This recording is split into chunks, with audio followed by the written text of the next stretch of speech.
7초. 한국의 5천만 국민이 사용하는 통신망과 인터넷이 디지털 암흑 상태로 떨어지기까지 남은 시간이었습니다. 새벽 4시 23분 동해 작전사령부 상황실에 붉은 경보등이 처음 깜빡이던 그 순간 저 장도연 대령은 아직 몰랐습니다. 제 손에 7초가 쥐어질 거라는 것을, 그 7초가 전쟁과 평화를 가를 거라는 것을요. 2025년 3월 15일 강원도 동해시 해군 작전사령부 지하 3층. 저는 그날 밤 동해 해역 담당 당직 지휘관으로 근무 중이었습니다. 24시간 교대 근무의 마지막 4시간, 가장 고요하고 가장 위험한 시간대였죠. 벽에 걸린 디지털 시계는 차가운 청백색 불빛으로 초침을 세고 있었고 15명의 상황병들은 각자의 모니터 앞에서 미세한 키보드 타이핑 소리만 내고 있었습니다. 북위 38도 19분, 동경 132도 12분 미확인 잠수체 진입 감지. 레이더 담당 이중희의 목소리가 갑자기 상황실을 가득 채웠습니다. 저는 본능적으로 책상 위에 비상 매뉴얼을 집어들었습니다. 손이 떨렸습니다. 전 화면 재확인. 수중 청음 분석 즉시 가동. 제가 외쳤습니다. 부함장인 박민수 중령이 제 옆으로 달려와 해도를 펼쳤습니다. 대령님, 수중 음향 분석 결과 나왔습니다. 잠수체의 크기는 약 70m, 속도는 시속 12노트로 우리 쪽을 향해 천천히 이동 중입니다. 그의 얼굴에는 땀방울이 맺혀 있었습니다. 천천히? 저는 되물었습니다. 저기 왜 천천히 움직이지? 은밀하게 접근한다면 이미 감지됐다는 걸 모를 리 없는데. 박중령이에도 위에 잠수함의 위치를 표시했습니다. 붉은 점이 동해 한가운데 찍혔습니다. 그가 고개를 갸웃거렸습니다. 이상합니다, 대령님.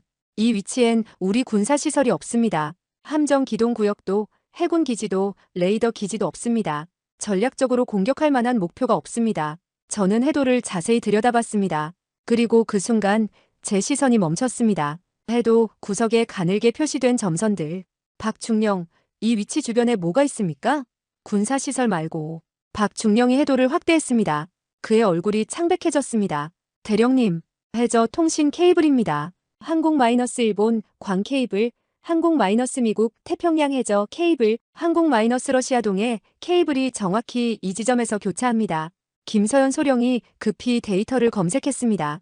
대령님, 이 지점은 동북아 해저 케이블 네트워크의 핵심 허브입니다. 우리 국제 통신량의 73%가 이 세계 케이블을 통과합니다. 저는 등골이 서늘해졌습니다. 군사기지도 아니고 함정도 없는 그 위치. 유일하게 존재하는 전략 자산은 해저 케이블뿐이었습니다. 속도를 다시 확인하십시오. 제가 명령했습니다. 시속 12노트에서 8노트로 감속했습니다. 이중희가 보고했습니다. 더 느려졌습니다. 마치 정확한 위치를 확인하듯이. 저는 깨달았습니다. 놈들이 조준하고 있습니다. 해저 케이블을 정밀 타격하기 위해 위치를 세밀하게 조정하고 있어요. 그 말을 듣는 순간 상황실의 공기가 얼어붙었습니다. 적이 일부러 자신의 위치를 노출한다?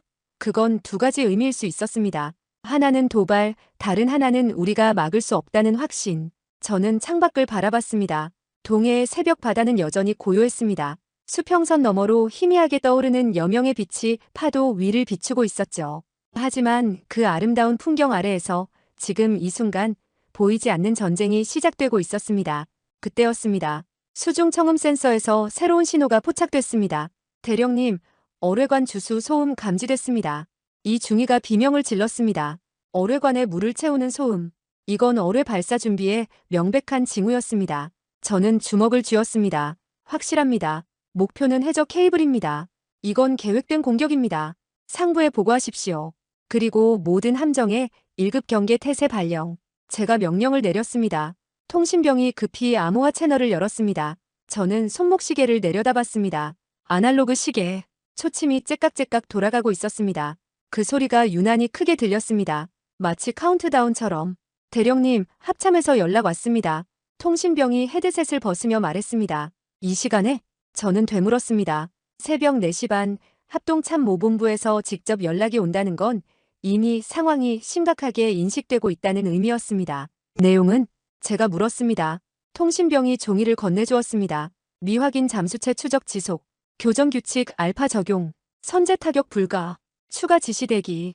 저는 종이를 구겨쥐었습니다. 선제 타격 불가라니. 적이 먼저 공격하기 전까지는 손을 쓸 수 없다는 뜻이었습니다. 저는 28년간 해군에 복무하면서 수많은 훈련과 작전을 경험했습니다. 하지만 이런 상황은 처음이었습니다. 적은 우리 해역에 들어와 천천히 마치 산책하듯 움직이고 있었고 우리는 그저 지켜볼 수밖에 없었습니다. 국제법상 우리의 배타적 경제 수역이지만 먼저 발포하는 순간 우리가 도발자가 됩니다. 외교적 명분을 잃는 거죠. 수중청음 분석 업데이트입니다. 음향 분석관이 보고했습니다. 잠수체의 스크루 소음이 중국 해군 청룡급 잠수함과 98% 일치합니다. 청룡급, 중국이 최근 3년간 개발한 최신의 공격 잠수함입니다. 핵 추진 방식에 스텔스 코팅까지 적용된 사실상 수중의 유령이라 불리는 함정이었죠. 하지만 청룡급이라면 더 조용해야 합니다. 이 정도 소음은 구형 잠수함 수준인데요. 분석관이 고개를 갸웃거렸습니다. 저는 무언가 이상하다고 느꼈습니다. 최신의 잠수함이 일부러 소음을 내고 있다? 마치 나 여기 있어라고 외치는 것 같았습니다. 박중령이 추가 보고를 했습니다. 대령님, 어뢰관 주수가 시작됐다면 약 10분에서 15분 사이에 발사 가능합니다. 15분. 저는 시계를 봤습니다. 새벽 4시 32분. 5시 전에 모든 게 끝날 수 있다는 뜻이었습니다. 만약 저 케이블들이 절단되면? 제가 물었습니다. 박중령의 목소리가 떨렸습니다. 한국의 국제통신 용량 73%가 두절됩니다. 복구에는 최소 6개월에서 2년이 걸릴 겁니다. 해저 케이블 수리는 전문 케이블 부설선이 필요하고 수심 230m가 넘는 곳에서 작업하려면 2022년 통가 화산 폭발 때 해저 케이블이 끊어진 것도 복구에 3개월이 걸렸습니다. 이번엔 3개 케이블이 동시에 절단되니 그보다 훨씬 더 6개월에서 2년. 그 시간 동안 한국 경제가 얼마나 타격을 받을지는 상상조차 하기 싫었습니다. 인터넷이 끊기고 국제금융거래가 마비되고 클라우드 서비스가 중단되면 19세기로 돌아가는 것이나 다름없었습니다. 합참의 긴급보고, 그리고 충무공 이순신함의 청상어 어뢰 발사 준비 명령. 제가 외쳤습니다. 청상어, 한국이 2019년에 개발 완료한 대잠 유도어뢰였습니다. 구축함의 어뢰 발사관에서 직접 발사하는 방식이죠. 하지만 그때 갑자기 상황실의 모든 불이 깜빡였습니다. 1초 후 비상발전기가 작동하며 붉은 조명이 켜졌지만 그 사이 주 통신망 일부가 끊어졌습니다. 무슨 일입니까? 제가 물었습니다. 최혁진 대위가 급히 보고했습니다. 대령님, 우리 네트워크에 이상한 트래픽이 감지됐습니다. 외부에서 침투 시도가 있었습니다. 전자전. 적은 물리적 공격 전에 우리의 지휘망을 교란하고 있었습니다. 저는 다시 손목시계를 봤습니다. 아날로그 초침이 여전히 돌고 있었습니다. 째깍 째깍 째깍. 저 소리만이 유일하게 믿을 수 있는 시간이었습니다. 저는 깊게 숨을 들이마셨습니다. 이제 시작입니다.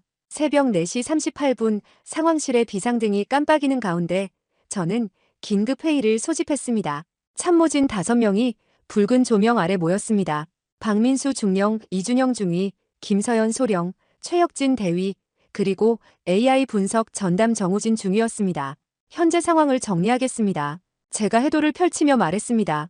미확인 잠수체는 북위 38도 19분, 우리 해저 통신 케이블 교차 지점 바로 위에 위치해 있습니다.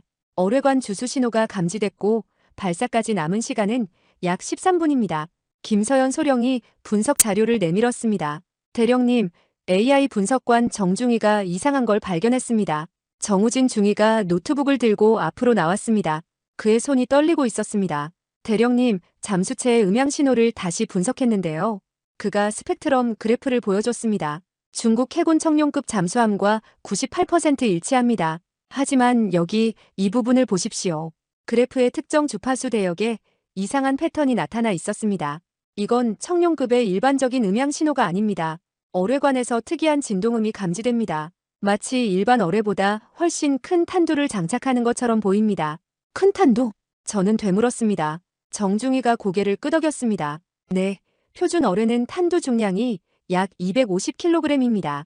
하지만 이 진동 패턴으로 분석하면 최소 500kg 이상의 탄두입니다. AI 분석 결과 이건 해저 케이블 절단용 특수 폭약일 가능성이 92%입니다. 저는 숨을 멈췄습니다. 특수 폭약이라면 성형작약 탄두일 겁니다. 김서연 소령이 끼어들었습니다. 해저 케이블은 매우 두꺼운 강철 케이블로 보호되어 있습니다. 일반 폭약으로는 절단이 어렵죠. 하지만 성형작약이라면 고운 금속 제트를 발사해서 깨끗하게 절단할 수 있습니다. 마치 대전차 미사일이 전차 장갑을 뚫듯이요. 박중령이 지도를 가리키며 말했습니다. 대령님, 더 심각한 문제가 있습니다. 이 위치 정확히 우리 동해안 주요 해저 케이블 3개가 교차하는 지점입니다. 한국-일본 광 케이블, 한국-미국 태평양 해저 케이블, 그리고 한국-러시아 동해 케이블. 이 3개 케이블이 반경 2km 내에 집중되어 있습니다. 그는 숨을 고르고 이어서 말했습니다. 만약 이 지점에서 특수 어뢰가 폭발하면 성형작약의 금속 제트가 케이블 3개를 동시에 절단할 수 있습니다. 한국의 국제통신 용량 73%가 일순간에 두절됩니다. 복구에는 최소 6개월에서 2년이 걸릴 겁니다. AI 분석은 뭐라고 합니까? 제가 물었습니다. 정중희가 화면을 켰습니다. 거기에는 녹색 글씨로 권고사항이 떠 있었습니다. 권고 목표물과의 교신을 유지하십시오. 발사 지연 확률 87%. 저는 눈을 의심했습니다. 교신을 유지하라고? AI가 잠수함과 대화하라는 건가? 정중희가 고개를 끄덕였습니다. 네, AI 분석에 따르면 이 잠수체는 완전 자동화된 시스템이 아니라 반자동 시스템입니다. 즉 내부에 승조원이 있거나 아니면 육상 기지에서 실시간으로 명령을 받고 있다는 뜻입니다. 교신을 시도하면 상대방이 발사 결정을 제고할 수 있습니다. 저는 코웃음을 쳤습니다. 저기 우리 교신에 응답할 것 같습니까? 하지만 정중희는 진지했습니다. 대령님, AI가 이상한 패턴을 하나 더 발견했습니다. 이 잠수체, 우리가 추적을 시작한 이후로 속도를 줄였습니다. 처음엔 시속 12노트였는데 지금은 8노트로 감속했습니다. 마치 우리가 반응하기를 기다리는 것처럼 보입니다. 그 말에 상황실이 조용해졌습니다. 적이 우리의 반응을 기다린다? 그건 전쟁이 아니라 협상이라는 뜻일까요? 아니면 함정일까요? 저는 주먹을 쥐었습니다. 만약 교신을 시도하는 동안 적이 발사하면 어떻게 됩니까? 정중희가 대답했습니다. 그럴 확률은 13%입니다. 하지만 교신을 시도하지 않으면 발사 확률은 90% 이상입니다. 최혁진 대위가 끼어들었습니다. 대령님, 그런데 한 가지 이상한 점이 있습니다. 우리 내부망에 미세한 침투 흔적이 발견됐습니다. 침투 흔적?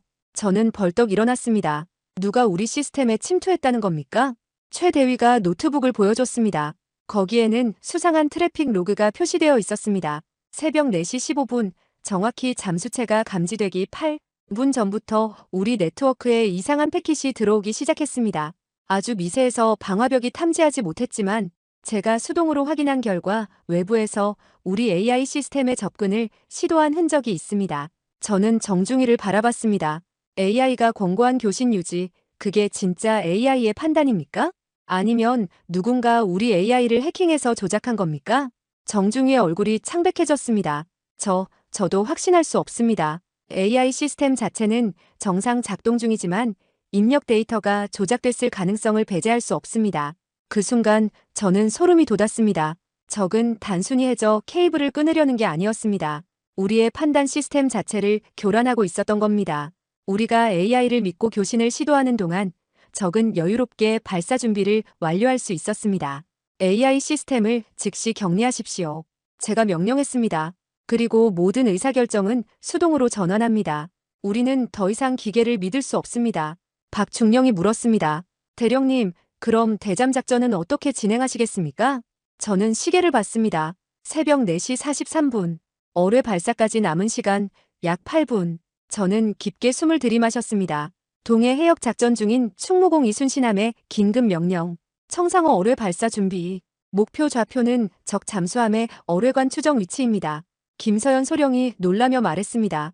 대령님, 청상호는 대잠 유도 어뢰입니다. 하지만 적 잠수함이 이미 어뢰를 발사한 후라면 우리 청상호로는 적 어뢰를 요격할 수 없습니다. 저는 고개를 저었습니다. 적 잠수함을 격침시키는 게 목표가 아닙니다. 적이 발사한 어뢰를 격침시키는 겁니다. 청상호의 능동 소나가 적 어뢰를 추적할 수 있습니다. 그리고 청상호가 적 어뢰보다 빠릅니다. 청상호 어뢰는 최대 속도 시속 90km, 일반 대함 어뢰보다 빠른 대잠 고속 어뢰였습니다. 박중령이 걱정스러운 표정으로 물었습니다. 대령님, 만약 실패하면 어떻게 됩니까?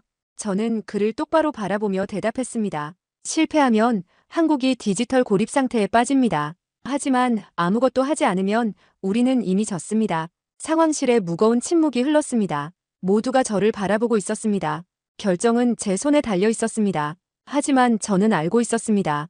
이건 단순한 군사작전이 아니라는 것을. 만약 제가 잘못 판단하면 국제적 분쟁이 시작될 수 있었습니다. 하지만 판단하지 않으면 한국은 무방비 상태로 공격당하는 겁니다. 충무공 이순신함과 직통 암호 채널을 여십시오. 제가 명령했습니다. 통신병이 암호화된 채널을 열었습니다. 잠시 후 충무공 이순신함 함장의 목소리가 들렸습니다. 작전사령부, 이쪽은 충무공 이순신함입니다. 박 함장 장도연입니다. 청상호 어뢰 발사 준비를 시작하십시오. 하지만 발사는 아직 보류합니다. 알겠습니다. 어뢰관 개방, 목표 좌표는 북위 38도 19분 43초, 동경 132도 12분 57초. 적 잠수함 위치입니다. 하지만 우리 목표는 잠수함이 아니라 적이 발사할 어뢰입니다. 함장이 당황한 목소리로 물었습니다.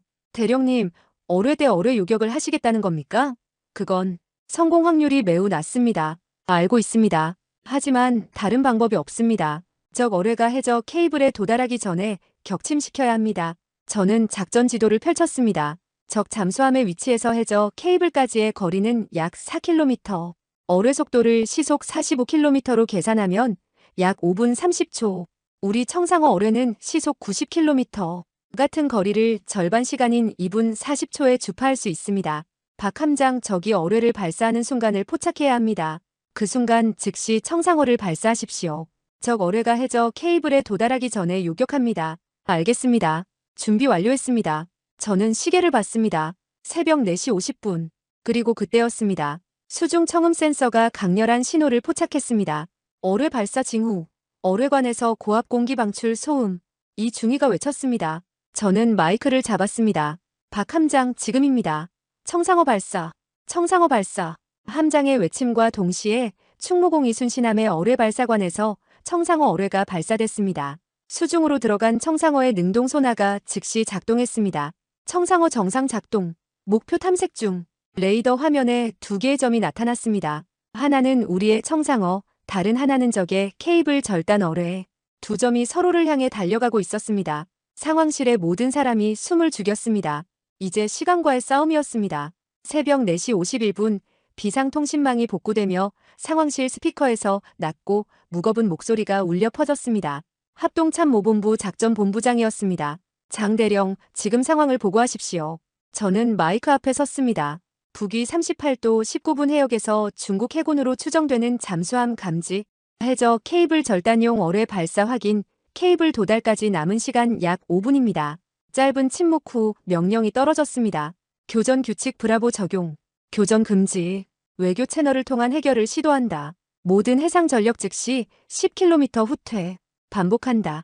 교전 금지, 즉시 후퇴하라. 저는 귀를 의심했습니다. 후퇴라니요?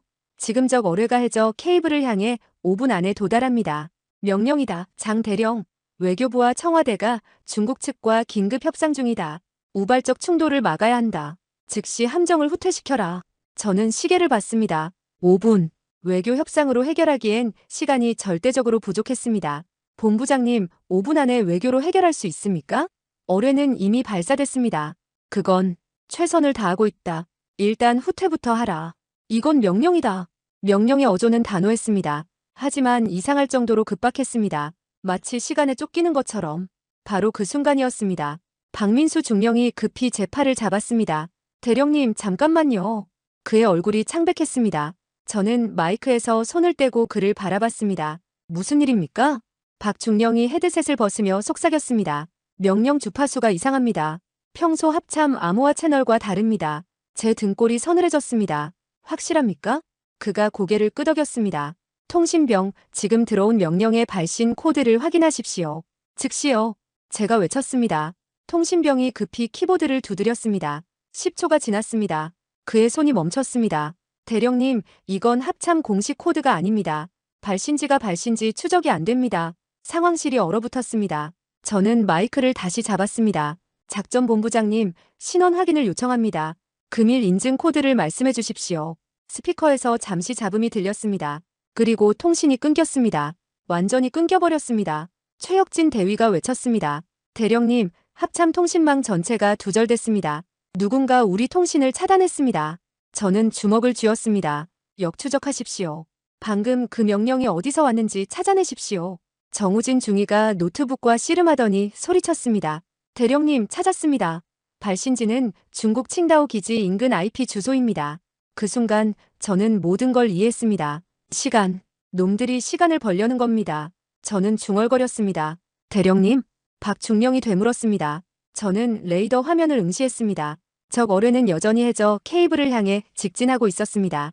완벽한 회색지대 전술입니다. 우리 통신망을 해킹해서 교전 금지, 외교적 해결 명령을 내렸습니다. 우리가 그 명령을 믿고 후퇴하는 동안 어뢰는 목표에 도달합니다. 5분 안에 외교로 해결. 불가능합니다. 처음부터 우리가 망설이길 바랐던 겁니다. 김서연 소령이 경악했습니다. 그럼 외교라는 미명하에 우리를 무력화시키고 목표를 달성하는 겁니다. 제가 그녀의 말을 끊었습니다. 만약 우리가 저 명령을 따랐다면 후퇴하는 동안 해저 케이블이 절단됐을 겁니다. 그리고 중국은 이렇게 말했겠죠.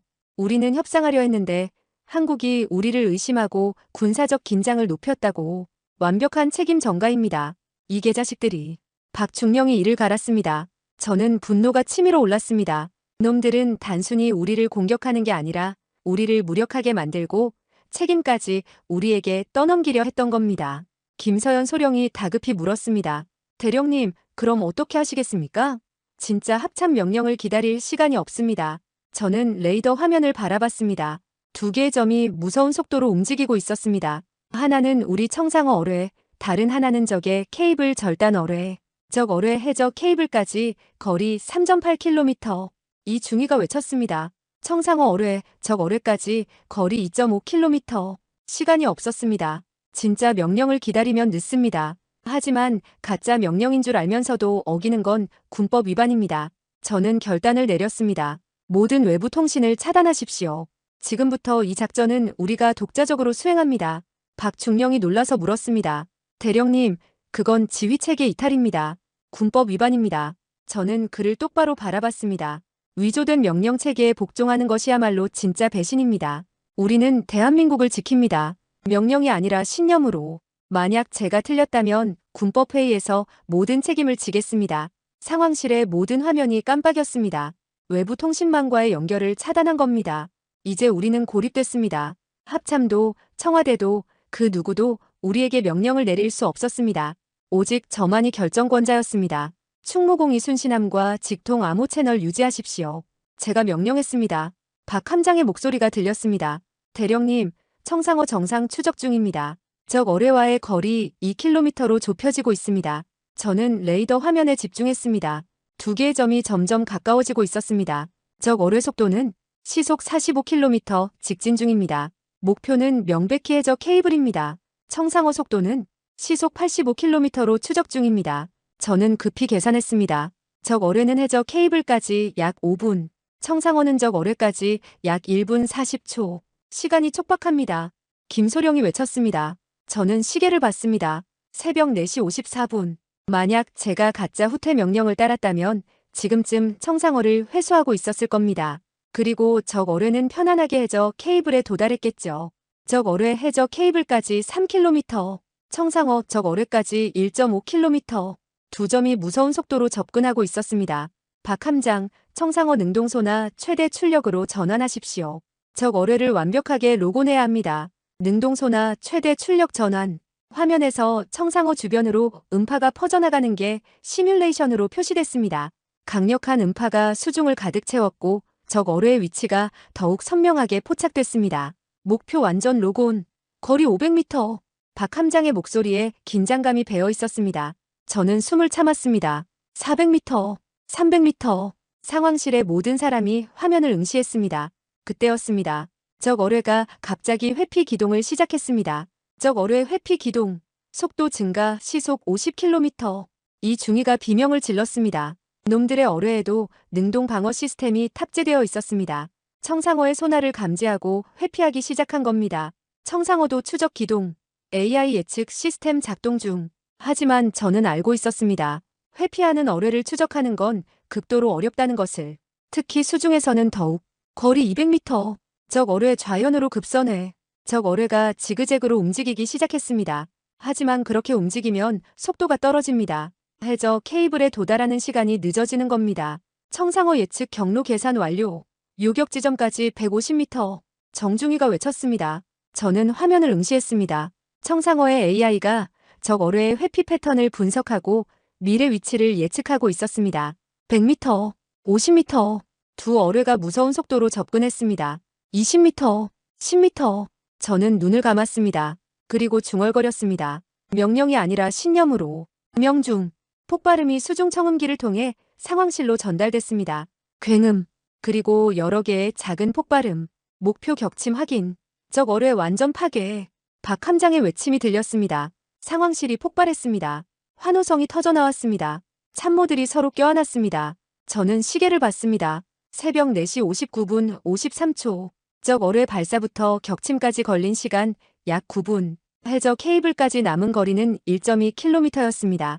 우리는 해냈습니다. 만약 가짜 후퇴 명령을 따랐다면 지금쯤 해저 케이블은 절단되어 있었을 겁니다.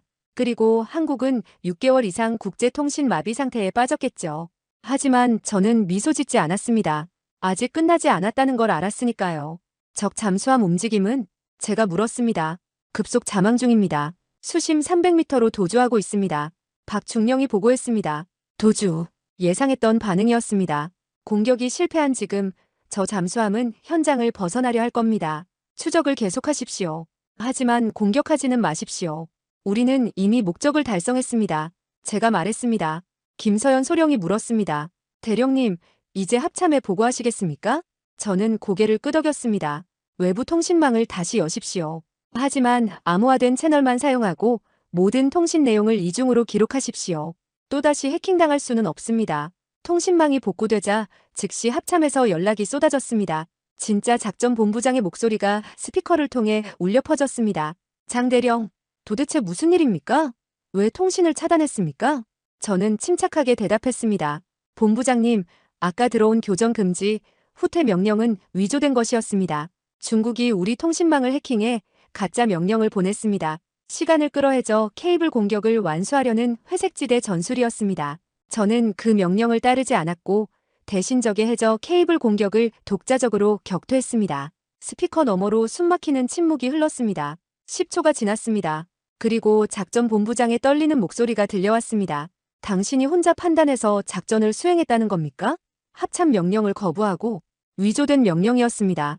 그리고 성공했습니다. 저는 레이더 화면을 바라봤습니다. 적 잠수함의 신호가 점점 멀어지고 있었습니다. 하지만 우리는 모든 것을 기록했습니다. 어뢰 발사 순간 우리의 방어 작전, 그리고 가짜 명령의 증거까지 모든 데이터를 보관하십시오. 제가 참모들에게 말했습니다. 어뢰 발사 시각, 우리의 대응 시각, 모든 레이더 데이터, 음향 데이터, 통신 기록, 그리고 위조된 명령의 IP 추적 결과 하나도 빠짐없이 이게 우리가 정당방위였다는, 그리고 중국의 회색지대 전술을 증명하는 유일한 증거입니다. 박중령이 고개를 끄덕였습니다. 알겠습니다. 그런데 대령님, 그가 망설이며 말했습니다. 중국이 가만히 있지 않을 겁니다. 그리고 상부에서도 대령님을. 저는 손을 들어 그를 제지했습니다. 알고 있습니다. 명령 불복종, 독단적 작전 수행, 군법 회의감입니다. 저는 창밖을 바라봤습니다.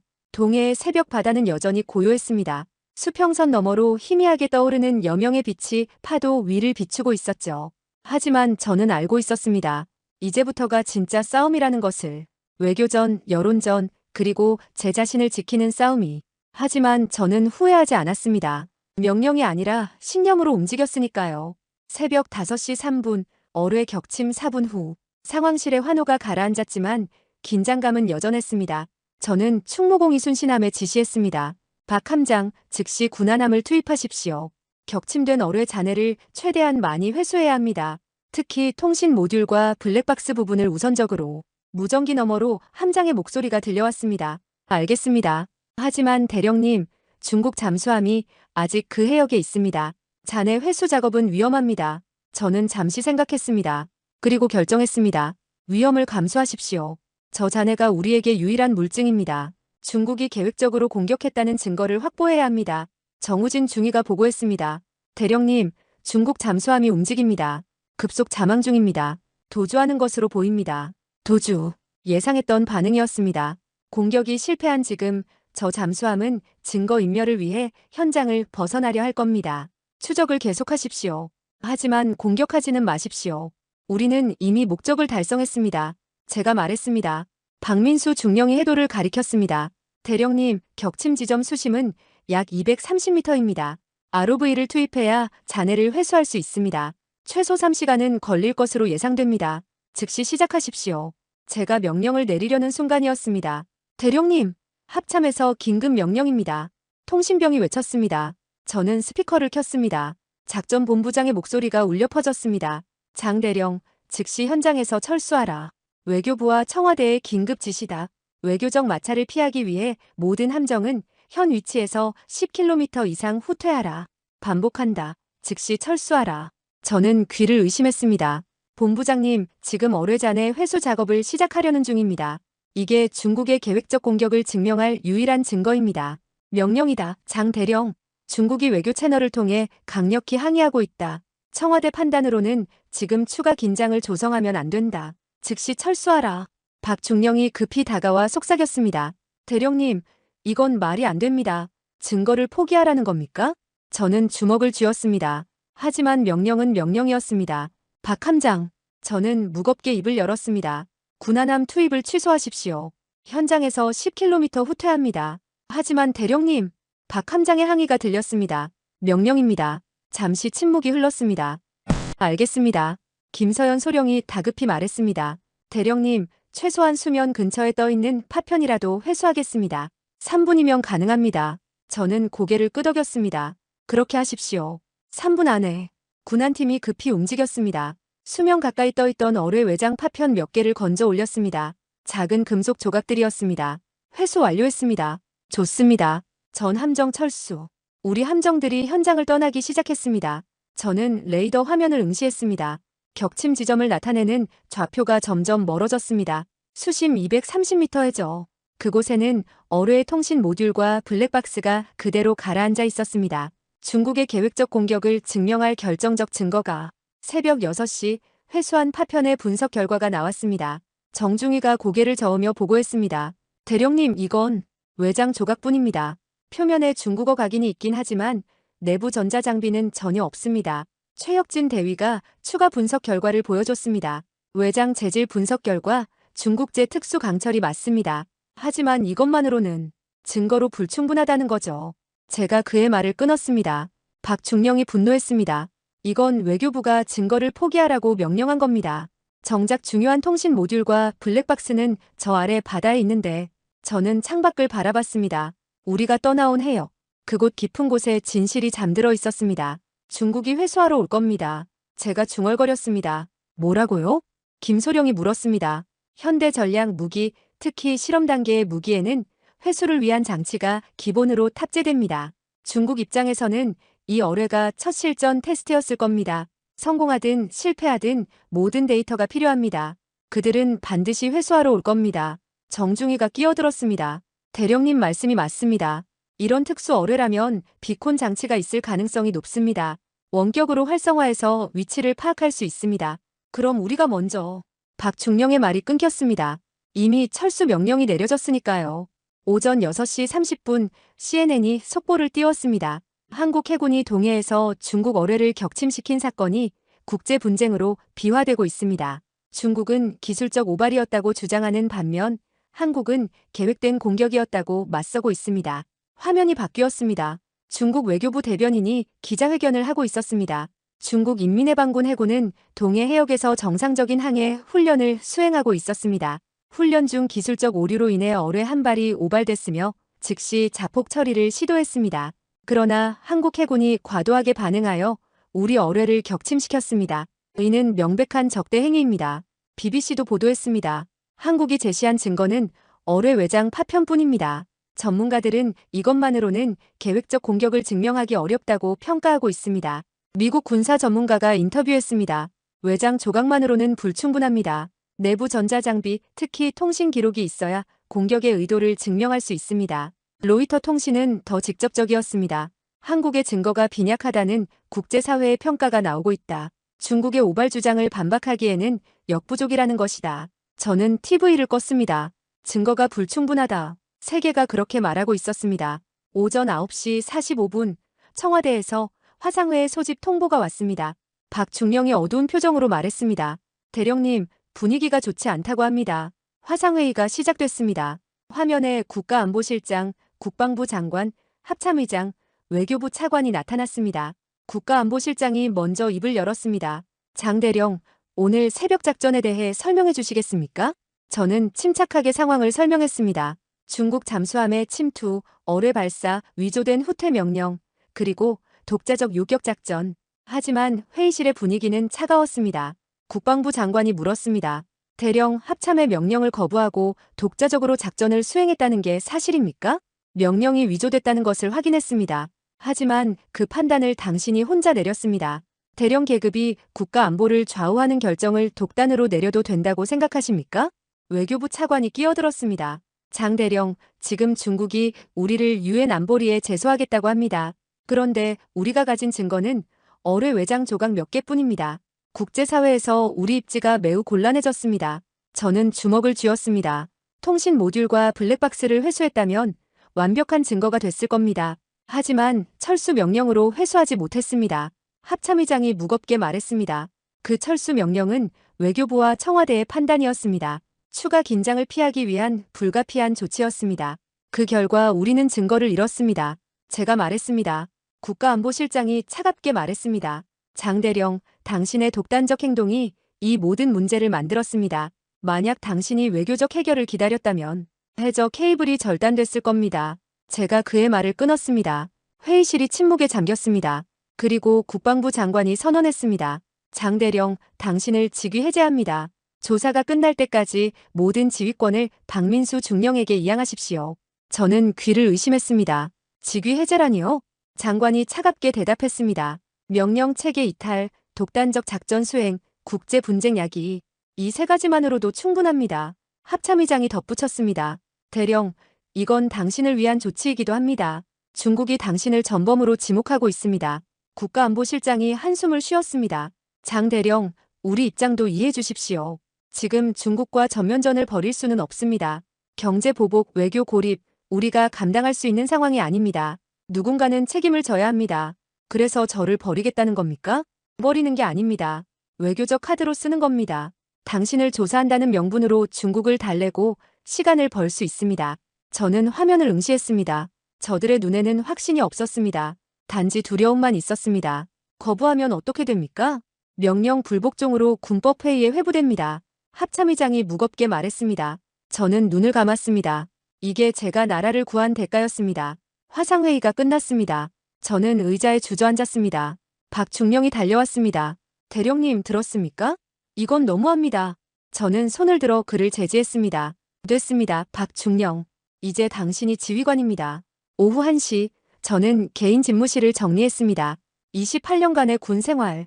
그 모든 것이 한순간에 무너지는 기분이었습니다. 김서연 소령이 문을 두드렸습니다. 대령님, CNN에서 속보가 떴습니다. 저는 TV를 켰습니다. 한국 정부가 동해 사건의 책임자인 장도현 대령을 직위 해제했다는 소식입니다. 이는 중국의 압박에 굴복한 것으로 해석되고 있습니다. BBC도 보도했습니다. 한국이 증거 부족으로 국제사회를 설득하지 못하고 있습니다. 어뢰 외장 파편만으로는 중국의 오발 주장을 반박하기 어렵다는 평가입니다. 로이터는 더 직접적이었습니다. 한국이 결정적 증거 확보에 실패했습니다. 어뢰의 통신 기록과 블랙박스를 회수하지 못한 것이 치명적이었습니다. 저는 TV를 껐습니다. 세상은 저를 실패자로 보고 있었습니다. 증거도 없이 독단적으로 행동한 군인으로. 박중령이 마지막으로 찾아왔습니다. 대령님, 참모들 전원이 항해 서한을 제출하겠다고 합니다. 저는 손을 들어 그를 제지했습니다. 하지 마십시오. 그러면 당신들도 다 끝납니다. 저 혼자로 충분합니다. 하지만 대령님, 박중령, 저는 그의 어깨를 잡았습니다.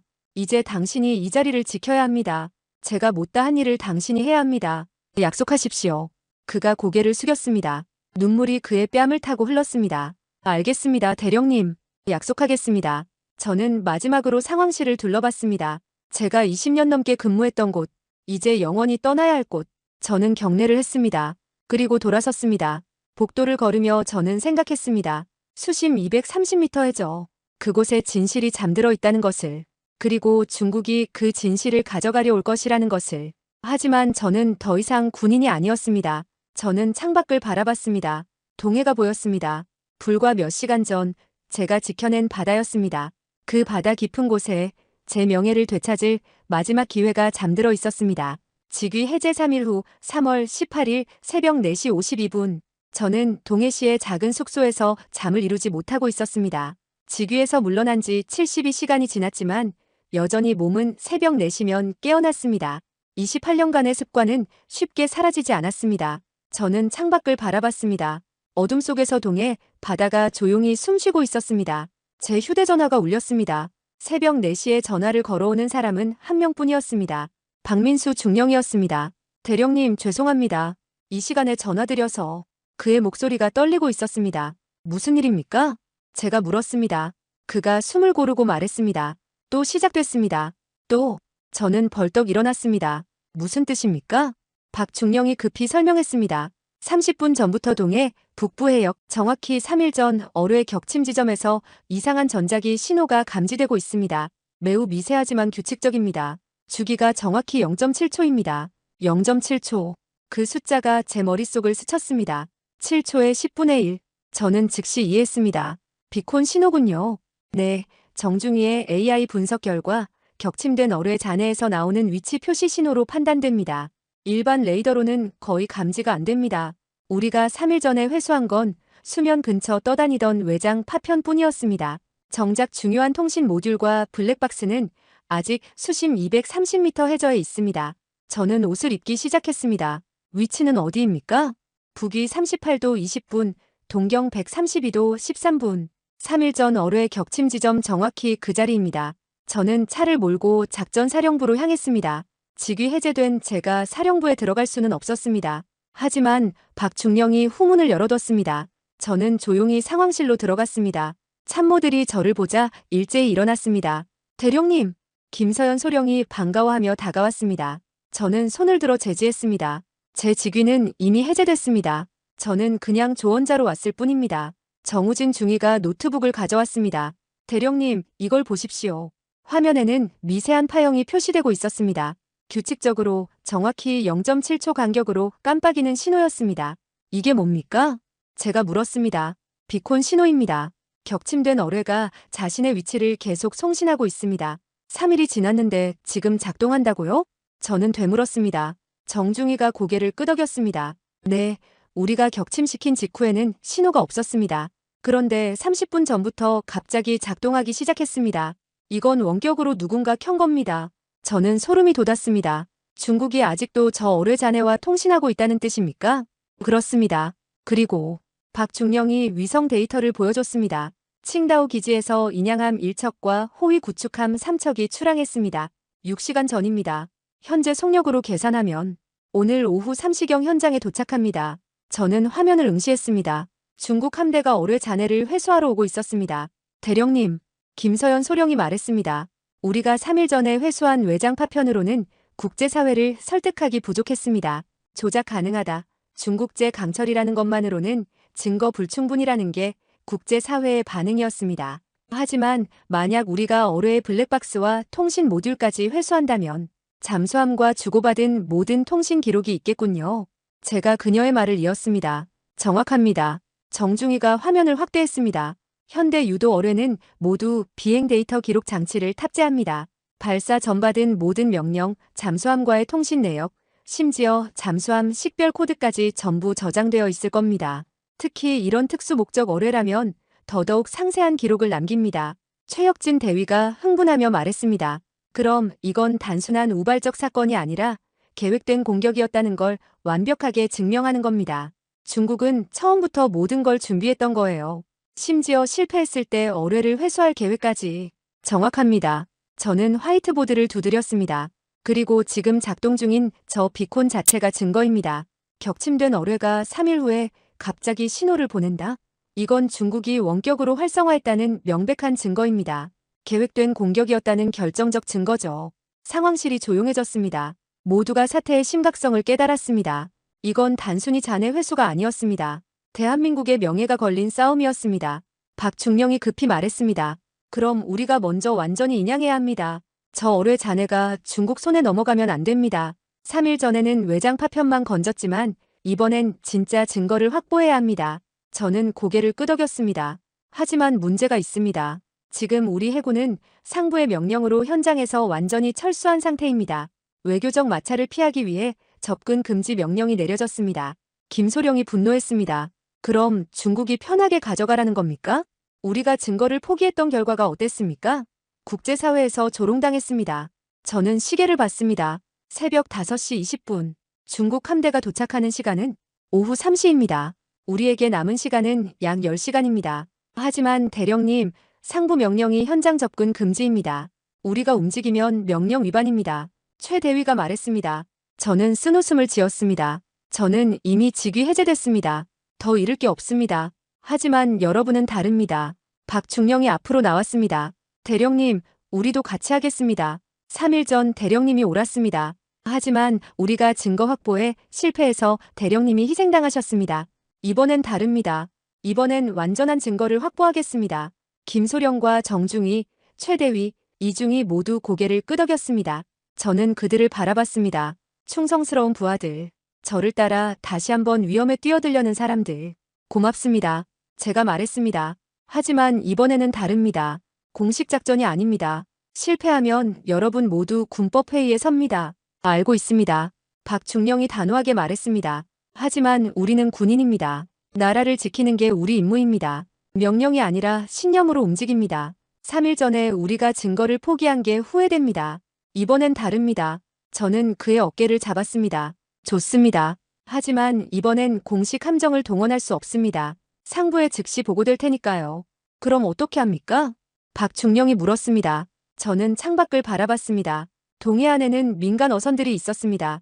그리고 예비군 해상구조대도 있었습니다. 민간 자원을 활용합니다. 제가 예전에 알던 해양구조대장이 있습니다. 그에게 부탁하면 도와줄 겁니다. 정중희가 걱정스럽게 말했습니다. 대령님, 그건 너무 위험합니다. 민간인을 위험에 빠뜨릴 수는 없습니다.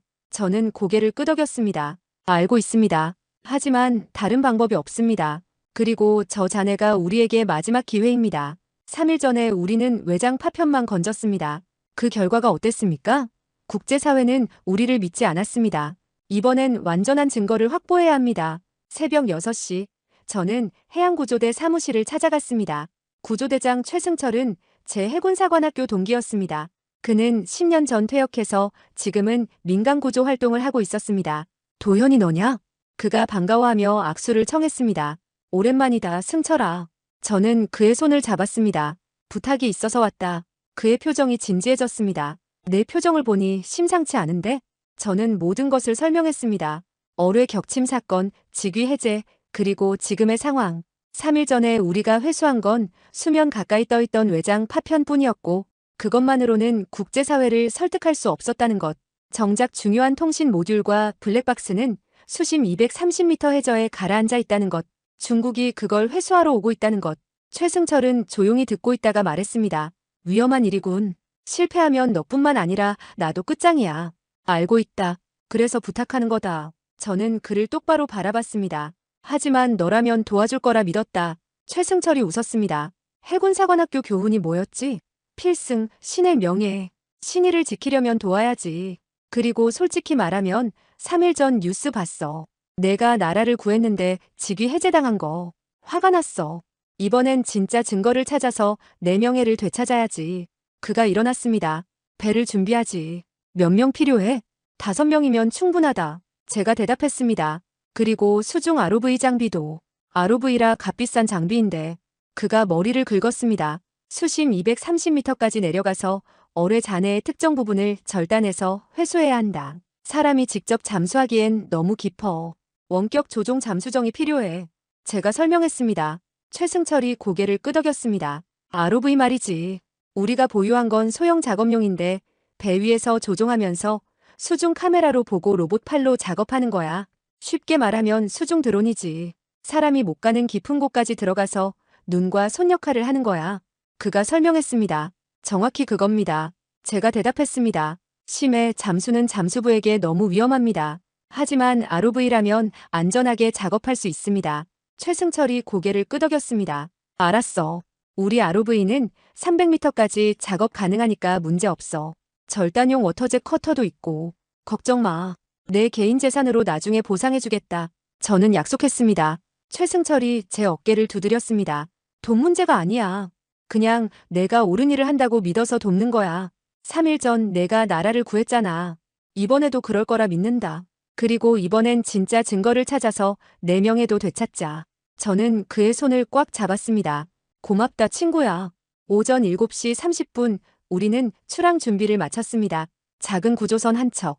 하지만 수심 300m까지 작업 가능한 ROV와 절단 장비를 갖추고 있었습니다. 목표는 명확했습니다. 중국보다 먼저 도착해서 어뢰의 통신 모듈과 블랙박스를 회수한다. 3일 전에 놓쳤던 진짜 증거를. 저는 바다를 바라봤습니다. 3일 전 제가 어뢰를 막았던 그 바다. 하지만 증거 확보에 실패해서 모든 걸 잃었던 그 바다. 이제 마지막 기회였습니다. 진실을 세상에 알려야 했습니다. 배가 항구를 떠났습니다. 저는 손목시계를 봤습니다. 오전 7시 40분. 중국 함대 도착 예상 시각까지 약 7시간 20분. 시간과의 싸움이 다시 시작됐습니다. 하지만 이번엔 달랐습니다. 3일 전에는 어뢰를 막는 것이 목표였습니다. 이번에는 진실을 찾는 것이 목표였습니다. 저는 수평선을 바라보며 중얼거렸습니다. 이번엔 반드시 성공한다. 반드시. 3월 18일 오전 11시 45분, 우리는 목표 지점에 도착했습니다. 수면은 고요했습니다. 하지만 230m 아래 해저에는 한국의 운명을 바꿀 증거가 잠들어 있었습니다.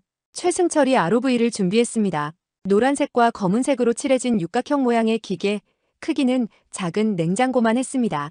전면에는 강력한 LED 조명과 고해상도 카메라가 달려 있었고 양쪽에는 정밀한 로봇팔이 접혀 있었습니다. 길고 튼튼한 케이블이 배와 ROV를 연결하고 있었습니다. 도현아, 이 ROV는 내 보물이야. 10년간 구조 작업하면서 수백 명을 구했지. 배 위에서 조종하면서 저 카메라로 수중을 보고 로봇팔로 작업하는 거야. 오늘도 나라를 구할 거야. 그가 웃으며 말했습니다. 저는 ROV의 카메라를 확인했습니다. 선명한 화질, 강력한 조명, 정밀한 기계 팔, 완벽했습니다. 잠수 시작합니다. 최승철이 조종관을 잡았습니다. ROV가 천천히 물속으로 잠겨들었습니다. 모니터에 수중 영상이 나타났습니다. 푸른 바다, 점점 깊어지는 어둠. 수심 50m, 100m, 150m. 오후 12시 13분, 수심 220m. ROV의 조명이 무언가를 비췄습니다. 저기다. 제가 화면을 가리켰습니다. 거대한 금속자네. 어뢰의 주 동체였습니다. 청상어 어뢰가 격침시킨 흔적이 선명했습니다. 측면이 찢어져 있었고 내부 구조물이 드러나 있었습니다. 3일 동안 적이 있었군. 최승철이 중얼거렸습니다. 저는 화면을 자세히 관찰했습니다. 어뢰는 두 동강이 나 있었습니다. 전방부와 후방부가 약 10m 떨어져 가라앉아 있었습니다. 저기 후방부 오른쪽. 저 부분이 통신 모듈 구역입니다. 저는 도면을 펼치며 설명했습니다. 그리고 중앙부 하단, 저기가 블랙박스 위치입니다. 최승철이 ROV를 조심스럽게 조종했습니다. 기계팔이 뻗어나가 잔해 표면을 더듬었습니다. 장갑이 두껍네. 절단하는데 시간이 걸릴 거야. 그가 말했습니다. 시간이 얼마나 필요합니까? 제가 물었습니다. 최소 40분. 워터젯 커터로 정밀하게 잘라야 해. 급하게 하다가 내부를 손상시키면 끝이야. 저는 시계를 봤습니다. 오후 12시 15분. 중국 함대가 도착하는 시간은 오후 3시. 우리에게 남은 시간은 2시간 45분이었습니다. 시작하십시오. 제가 명령했습니다. 워터젯 커터가 작동했습니다. 고압 물줄기가 금속 장갑을 서서히 절단하기 시작했습니다. 모니터에서 미세한 금속 조각들이 떨어져 나갔습니다. 느렸습니다. 너무 느렸습니다. 하지만 서두를 수 없었습니다.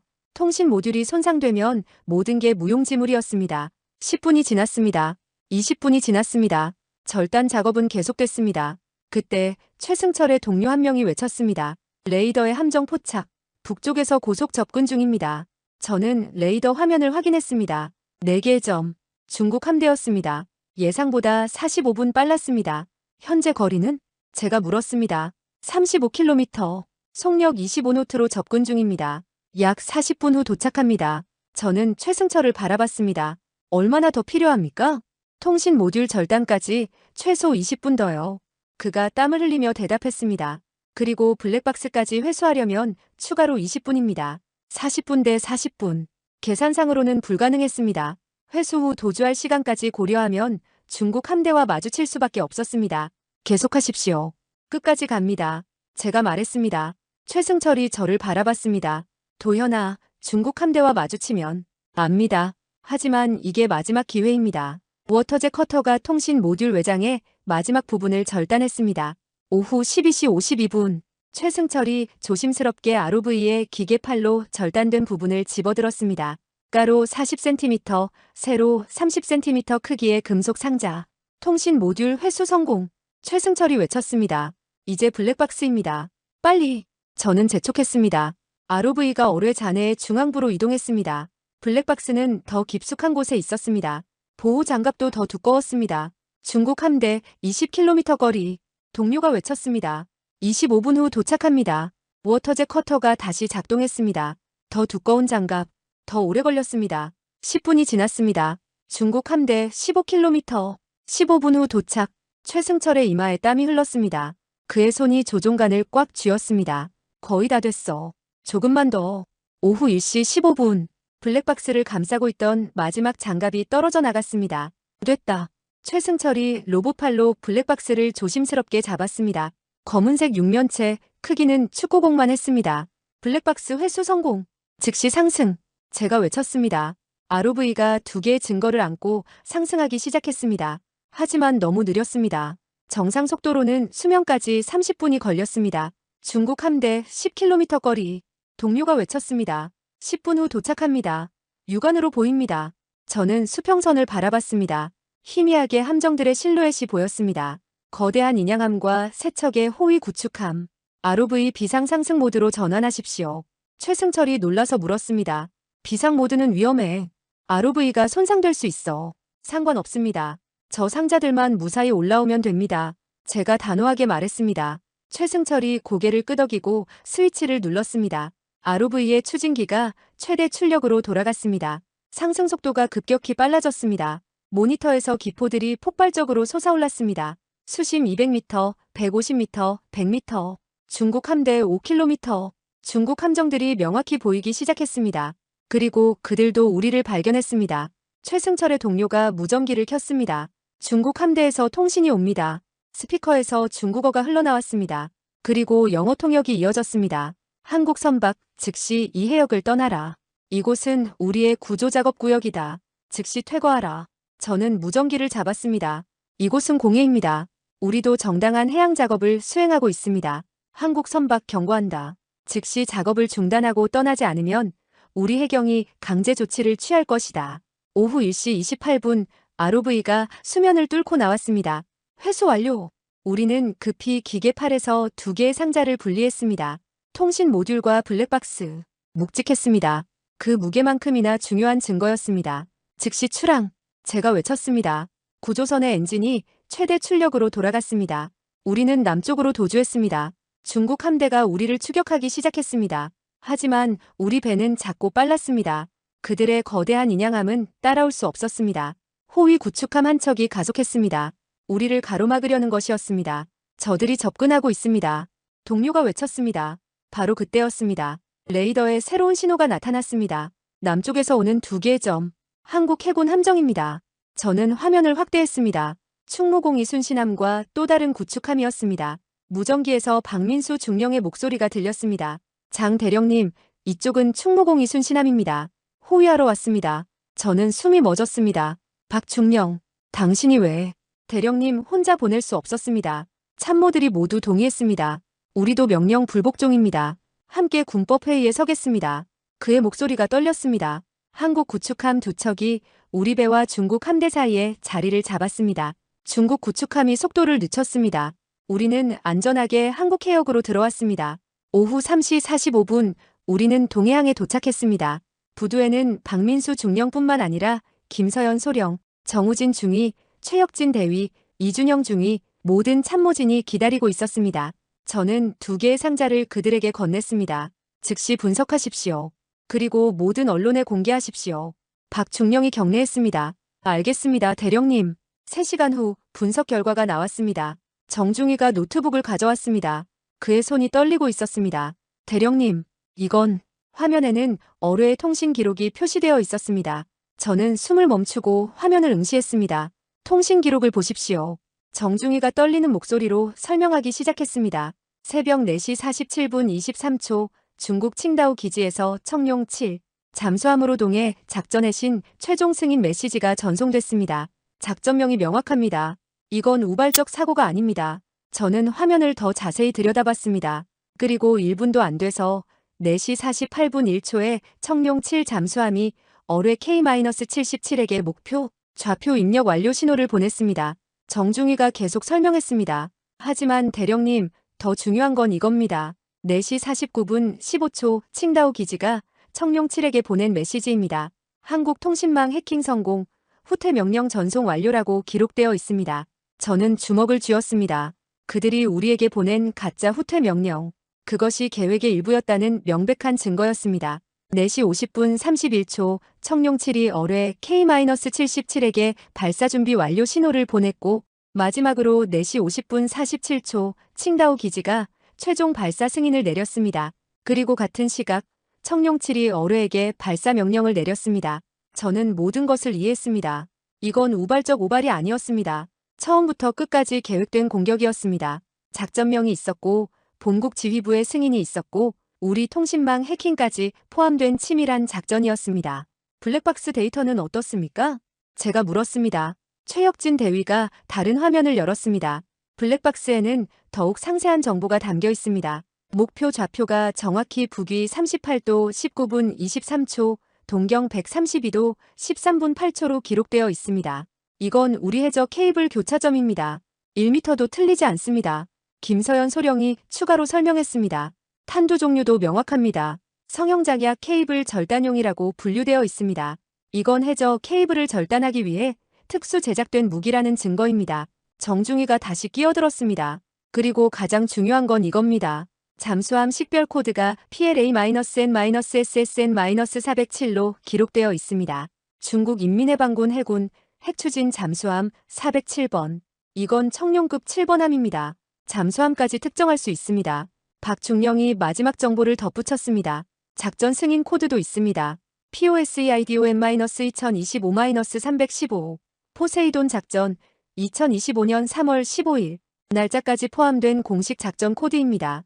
저는 화면을 응시했습니다. 모든 증거가 완벽했습니다.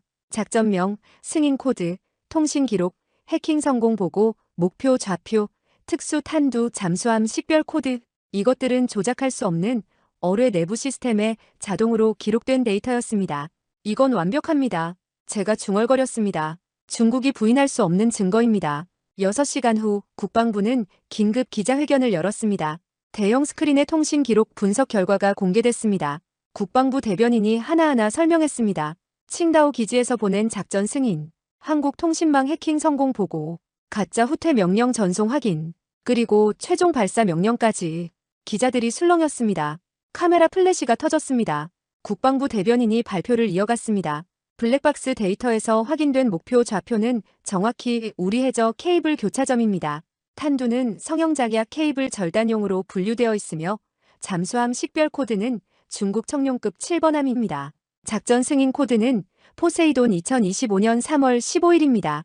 이것은 명백한 계획 공격의 증거입니다. 중국은 우리 해저 케이블을 절단하기 위해 특수 어뢰를 개발했고 우리 통신망을 해킹해 방어를 무력화하려 했으며 모든 과정을 본국 지휘부의 승인 하에 실행했습니다. CNN이 긴급 속보를 띄웠습니다.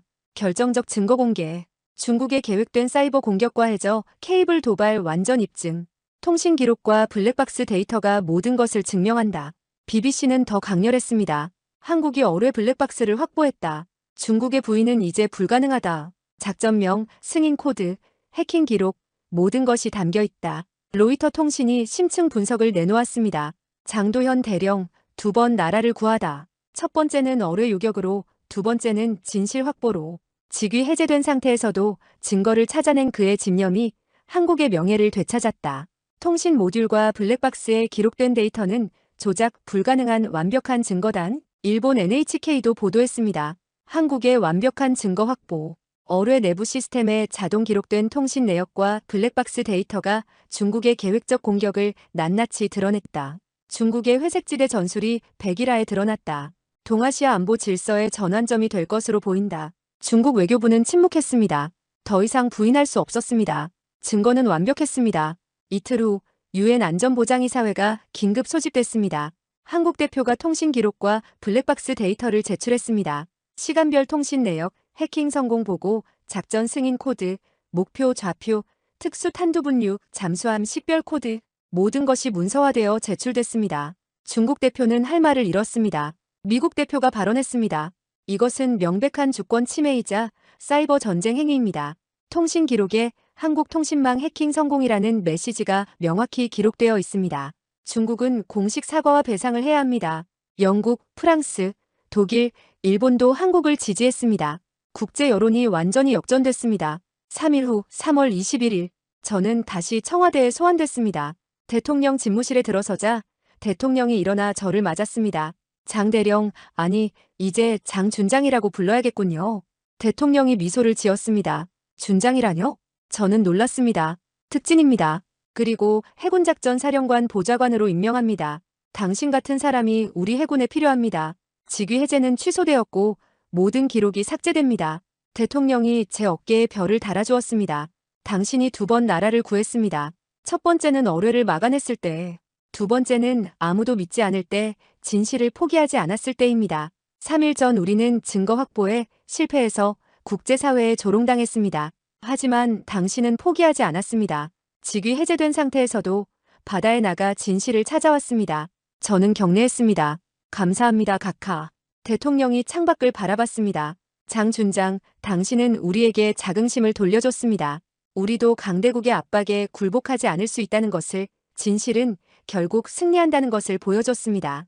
그리고 증거의 중요성도 가르쳐줬습니다. 아무리 옳은 일을 해도 증거가 없으면 세계는 믿지 않습니다. 하지만 완벽한 증거가 있으면 진실은 반드시 밝혀집니다.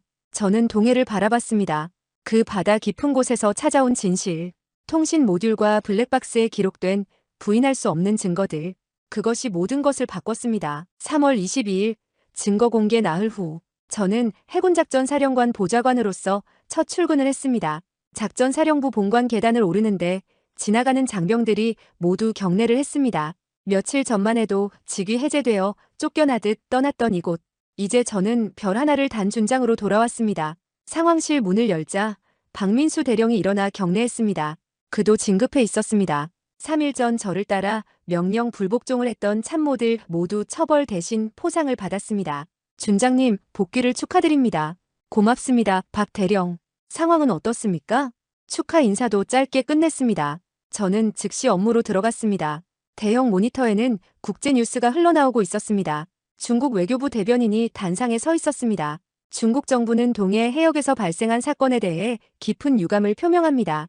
해당 작전은 일부 지역 지휘관의 독단적 판단에 의한 것이며, 저는 코웃음을 쳤습니다. 지역 지휘관의 독단이라니. 칭다오 기지에서 작전 승인 코드를 보냈는데 말입니다. 그때였습니다. 정우진 대위가 급히 달려왔습니다. 준장님, 이상한 징후가 포착됐습니다. 저는 그의 표정에서 심각함을 읽었습니다. 무슨 징후입니까? 정 대위가 노트북을 펼쳤습니다. 중국 칭다오 기지의 움직임입니다. 겉으로는 청룡급 잠수함들이 모두 귀향하고 활동이 줄어든 것처럼 보이지만 그가 위성사진을 확대했습니다. 기지 내부에서 이상한 활동이 감지되고 있습니다. 지난 사흘간 대형 컨테이너 12개가 반입됐고 특수장비 운송 차량이 50회 이상 출입했습니다. 김서연 중령이 추가 분석 자료를 가져왔습니다. 그리고 이건 더 심각합니다. 중국 해군 공식 SNS에서 특이한 게시물이 올라왔다가 삭제됐습니다. 화면에 중국어 게시물의 캡처본이 떠올랐습니다. 동해의 굴욕을 잊지 않는다. 새로운 용이 깨어난다. 올라온 지 15분 만에 삭제됐지만 우리가 캡처했습니다. 저는 화면을 응시했습니다. 새로운 용, 청룡급의 다음 세대를 의미하는 걸까요? AI 분석은 뭐라고 합니까? 최혁진 소령이 분석 보고서를 보여줬습니다. AI가 중국 군사 포럼과 SNS를 분석한 결과 흥룡 프로젝트라는 단어가 최근 2주일간 급증했습니다.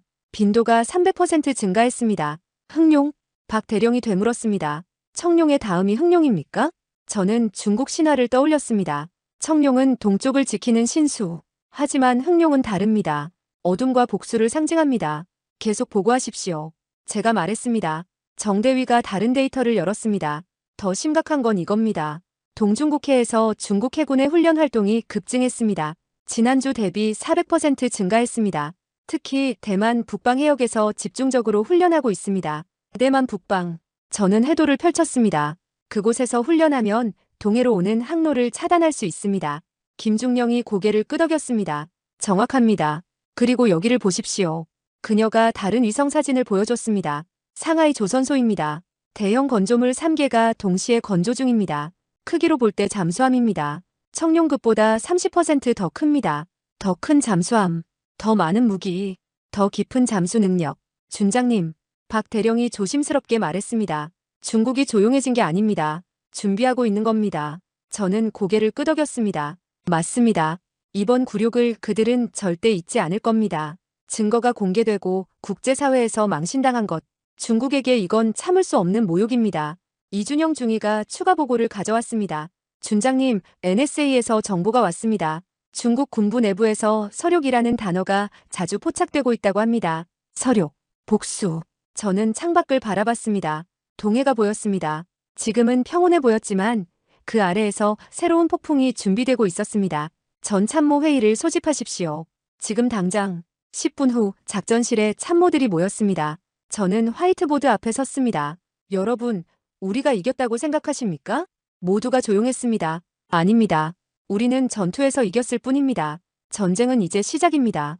저는 중국 해군 기지 위성 사진을 스크린에 띄웠습니다. 중국은 지금 준비하고 있습니다. 더 강력한 무기, 더 교묘한 전술로. 우리가 방심하는 순간 그들은 다시 올 겁니다. 박 대령이 물었습니다. 어떻게 대비해야 합니까? 첫째, 감시 강화. 중국의 모든 움직임을 실시간으로 추적합니다. 흑룡 프로젝트가 뭔지 밝혀내야 합니다. 정대위가 받아 적었습니다.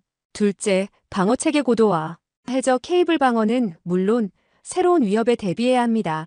셋째, 국제협력. 미국, 일본과의 공조를 강화합니다. 혼자서는 막을 수 없습니다. 김중령이 손을 들었습니다. 준장님, 중국의 다음 공격은 언제쯤 올 것으로 예상하십니까? 저는 잠시 생각했습니다. 빠르면 6개월, 늦어도 1년 아닙니다. 그들은 치밀하게 준비할 겁니다. 이번처럼 증거를 남기지 않도록. 최소령이 우려를 표했습니다. 그럼 다음엔 증거 확보가 더 어려워진다는 뜻입니까? 그렇습니다. 그래서 우리도 진화해야 합니다. 저는 새로운 슬라이드를 띄웠습니다. 새로운 감시 시스템, 새로운 대응 무기, 새로운 증거 확보 방법 모두 개발해야 합니다. 회의는 3시간 동안 계속됐습니다. 해가 질 무렵 우리는 종합 대응 계획을 완성했습니다. 회의가 끝나고 저는 혼자 상황실에 남았습니다. 대형 스크린에는 동해 실시간 위성 영상이 표시되고 있었습니다. 박 대령이 커피를 가져왔습니다. 준장님, 쉬셔야 합니다. 고맙습니다. 하지만 아직 할 일이 많습니다. 저는 커피를 마시며 스크린을 바라봤습니다. 박 대령, 우리가 3일 전에 어뢰를 막았을 때 저는 이게 끝이라고 생각했습니다. 증거를 확보했을 때도 그랬습니다. 하지만 아니었습니다. 박 대령이 제 말을 이었습니다. 이건 끝이 아니라 시작이었습니다. 저는 고개를 끄덕였습니다. 중국은 더 강해져서 돌아올 겁니다. 흑룡, 그게 무엇이든 우리가 상상하는 것보다 위협적일 겁니다. 하지만 우리도 준비할 겁니다. 박 대령이 단호하게 말했습니다. 그때 정대위가 급히 뛰어들어왔습니다. 준장님, 긴급 상황입니다. 저는 벌떡 일어났습니다. 무슨 일입니까? 동해 북방 해역에서 미확인 수중 음향이 감지됐습니다. 패턴이 청룡급과 다릅니다. 더 조용하고 더 깊습니다. 제 등골이 서늘해졌습니다. 수심은 350m입니다. 청룡급의 작전 심도를 넘어섭니다.